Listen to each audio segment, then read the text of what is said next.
My dear people of Kaduna State, with just about 100 days before leaving office and elections round the corner, it was my intention to host another media chat to interact with the people of our state in the next few days. While I still hope to do so, I feel the need to address you all today due to the unprecedentedly cruel situation our people and their livelihoods have been thrown into, particularly in the last 2 to 3 weeks by the decisions, actions and inactions of the federal government of Nigeria.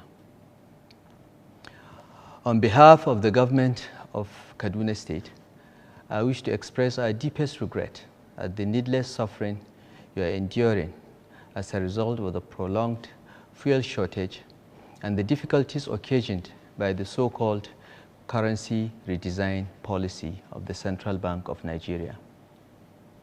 We understand your pain. I assure you that as your state governor, I've been working with my colleagues to do everything in our power to end these pains, while publicly supporting what appeared to be a beneficial policy.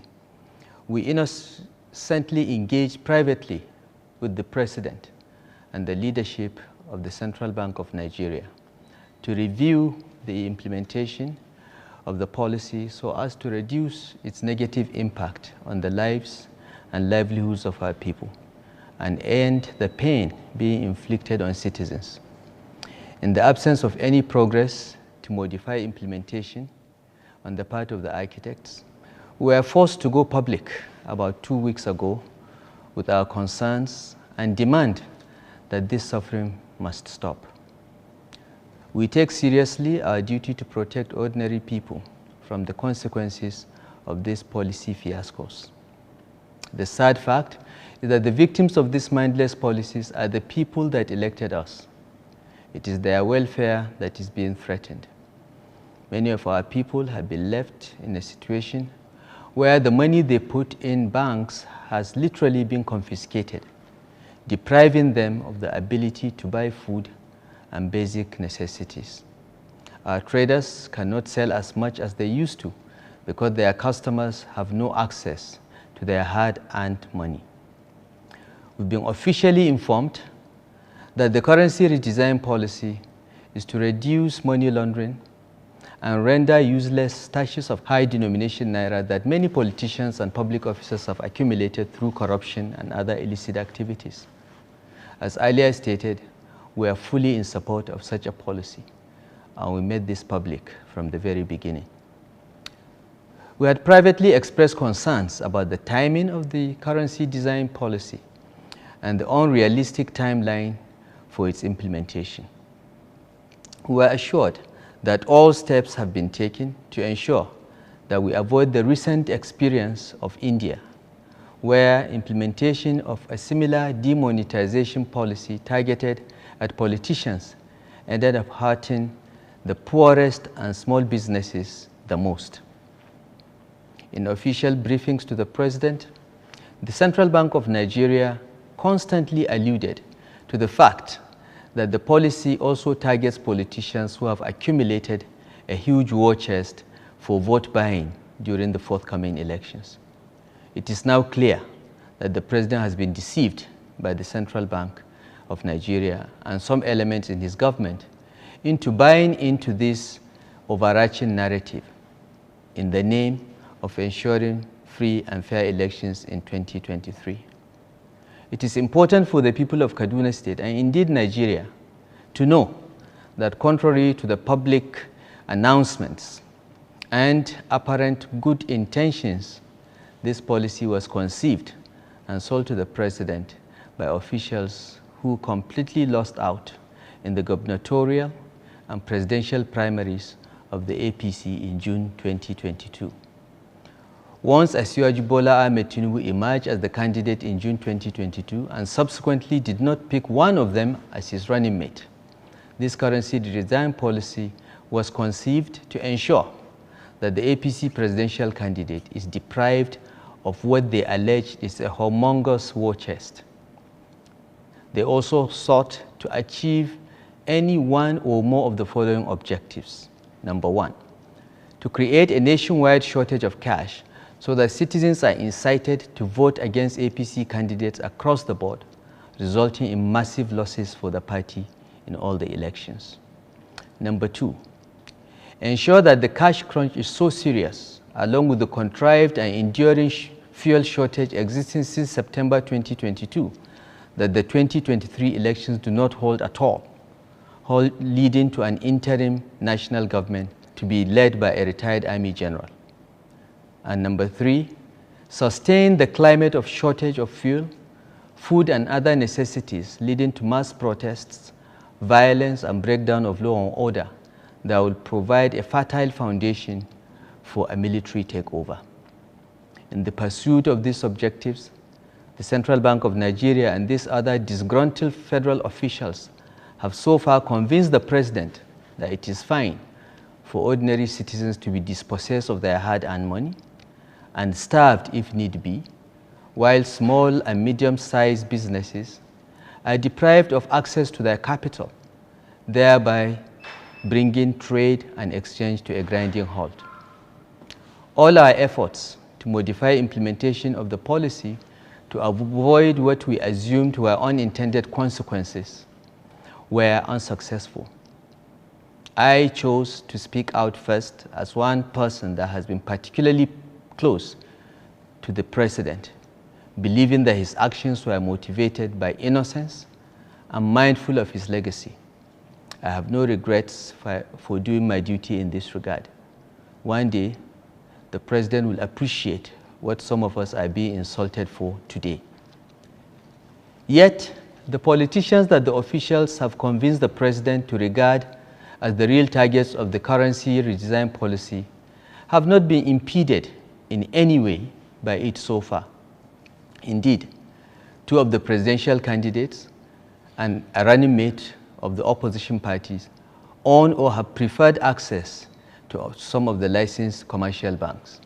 For that reason, and by clandestine arrangements, these politicians have access to hundreds of millions of new notes in Naira, while the traders, merchants, students, and other citizens are queuing for days to withdraw a few thousand Naira just to buy food and necessaries. Within 2 to 3 weeks of implementation, it was very clear to everyone that the architects of this policy can see that it is our people that are being terribly affected and not the politicians. It is quite unfortunate that many politicians who either own banks or have privileged access to money in cash are so insulated from the pains of Talakawa that they are recklessly endorsing a policy that is being badly implemented. I'm referring here to the comments by the candidate of one of the opposition parties who expressed opposition to the recommendation first of the APC state governors and subsequently of all the governors under the auspices of the Nigerian Governors Forum that the implementation timeline be extended to enable old and new notes to be legal tender side by side until the cash shortage ends. My dear people of Kaduna State, let me explain how the architects of this policy intentionally designed it to fail. The total currency in circulation in Nigeria was estimated at 3.2 trillion naira at the end of 2022. According to the Central Bank of Nigeria, 2.1 trillion has so far been withdrawn as at early February. The CBN also claimed that 700 billion is the amount of cash needed for their functioning vision of a cashless Nigerian economy. The chief economic advisor to the president, Dr. Doyin Salami, disagrees with this estimate and believes that at least 2 trillion naira of currency needs to be in circulation for our economic sustainability. Other experts variously estimate this to be between 1.2 trillion and above. So the Central Bank of Nigeria number of 700 billion is not realistic. The CBN informed the president at the very beginning that the Mint, that is the Nigerian Security Printing and Minting Company, has enough capacity to print the needed currency in circulation within the 6-week time frame for the so-called cash swap. By its own admission, only 400 billion naira worth of new notes had been printed for the Central Bank of Nigeria as at early February. The current cash shortage was therefore designed from the beginning. The president was lied to about the domestic capacity of the mint to print. And even if the announced 700 billion naira was printed, it would have been grossly inadequate anyway. Imagine then printing only 400 billion and making most of it unavailable to the commercial banks, but passed to favored entities through special and clandestine arrangements. How can the Central Bank of Nigeria collect 2.1 trillion from citizens and print only 400 billion? Is this not a clear case of economic sabotage? It is bad economics to so curtail economic activity and the velocity of circulation of money. It is also insensitive to deliberately cause cash shortage and then seek to instigate the public against the mostly innocent commercial banks. Even the most honest and prudent action by banks cannot magically make 400 billion to look like 2.1 trillion or have the same spread and availability like the central bank should have ensured. As a regulator, the Central Bank of Nigeria should not be seen to be setting up the banking sector as the public enemy to cover up the glaring failure in its design and implementation of the so-called cash swap policy. We have repeatedly appealed to the federal government to allow whatever remains of the old notes to circulate concurrently with the new notes. We recommended that the federal government should also hasten to ensure that more of the new notes are printed and brought into circulation. We thought that if the Nigerian mint is incapable of printing the volume of cash needed as it appears, then necessary steps must urgently be taken to get a reliable supply source. There is no reason why the old notes and the new notes should not coexist until the old notes are gradually withdrawn over the years, as is done in the United Kingdom, Saudi Arabia, and many other countries. It is unfortunate that in implementing this policy, Nigeria is departing from global best practice without any compelling justification. The Kaduna State government did all this not in opposition to any person or authority, but because we stand with our people and their interests. When it was clear that our recommendations will not be seriously considered, the Kaduna State government decided, along with the governments of Kogi and Zamfara states, to declare a dispute with the federal government of Nigeria. In line with the provisions of the 1999 Constitution as amended, we approached the Supreme Court of Nigeria to invoke its original jurisdiction to hear us and the cries of our people. The court did on February 8th and ordered that the deadline of February 10th for all the old notes ceasing to be legal tender to be rescinded until the determination of the suit. This ruling applies to the federal government and its agencies like the Central Bank of Nigeria and indeed all commercial banks. We are grateful to the Supreme Court for this ruling, and we had hoped that compliance by the CBN and the banks would bring relief to our people.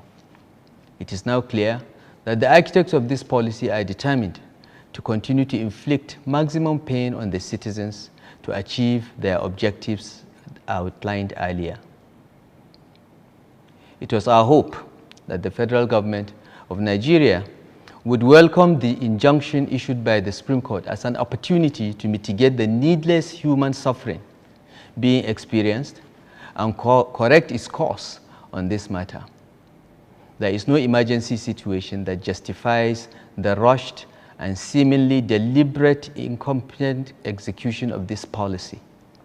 We suggested that compliance with the ruling would include adopting a whole-of-government approach that involves the agencies of the federal government and state governments in modifying the design, execution, and implementation of the policy. Even when confronted with the facts above, the CBN and its masters remain determined to implement their agenda no matter how much human suffering, death and destruction results. It is clear that the architects of this policy always had objectives that are totally in conflict with public interest, peace, and the unity of Nigeria. They neither considered our suggestions in line with the court order, nor respected the unanimous resolution of the Council of State. It is also quite revealing that the federal government and its agencies not only disobeyed the February 8th ruling by continuing to say the February 10th deadline stands, it is also shocking to see the blatant violation of the subsisting and continuing order of the Supreme Court that all the old and new notes should continue to be legal tender until it gives judgment in the case filed by the Kaduna State government along with several others. The address by the President earlier this morning, limiting the legal standard status of old notes to only 200 naira, amounts to total disregard and disobedience of the ruling of February 8th, which was extended further yesterday by the Supreme Court of Nigeria. The misguided action of the Attorney General to mislead the President into engaging in this public violation of the order of the highest court of the land shows how desperate the policy architects are to cause national chaos by showing open contempt for the judiciary. The decision to recognize only 200 naira as legal tender till April that the President announced this morning was offered to the state governments as part of proposals for an out-of-court settlement 3 days ago. The federal government asserted that this was offered because all the old 1,000 naira and 500 naira notes had been destroyed. We rejected the offer and proved to the officials that not a single high denomination note had been destroyed. We also believe that circulating 200 naira only to be inadequate in alleviating the suffering that we see every day in our states. We insisted that all the components of the Supreme Court order should be complied with fully. But back home, what do we do here in Kaduna State? My dear people of Kaduna State, with the foregoing revelations, it is clear that our peaceful coexistence as a state and a nation is being placed under deliberate danger using the intentional combination of fuel and cash supply disruptions. These evil people, using the instrumentality of the federal government and the President as convenient covers, are willing to truncate our democracy because they have personally lost out. They are massively deploying resources and tools to defeat the political party that gave us all the platform to serve the country, just because they could not impose the candidates of their choice on us. Let us not help them achieve their objectives. Let us stay calm and peaceful and support the lawful means being utilized to solve our problems. On behalf of the Kaduna State government, I wish to assure you that none of you would lose the money you have in old notes. Let no artificial or illegal deadline frighten you. Whether you live in towns, villages, or in our isolated rural communities, do not feel stampeded to deposit your old notes into the banks. Hold on to them. Continue to use them as legal tender as ordered by the Supreme Court of Nigeria. No deadline can render them worthless, ever. The law is on your side. The Central Bank of Nigeria Act 2007 in Section 20, subsection 3, and the Bills of Exchange Act both oblige the Central Bank of Nigeria to recognize your old notes and give you value in new notes whenever you bring them to the CBN, even in the next 100 years. Therefore, as your governor, I wish to assure you that the Kaduna State government, in collaboration with elected legislators, our traditional institution, elected local government councils, markets and traders associations, and so on, will help you collect, record, document, collect, and deliver all your old notes to the Kaduna branch of the Central Bank on your behalf into the new ones immediately after the elections. We'll also ensure the delivery of your new notes to your various locations without any hardship or expense on your part. We shall save you any panic and the stress of a long journey from your community to the CBN office in our state capital from March until the end of December 2023, if need be, by the grace of God.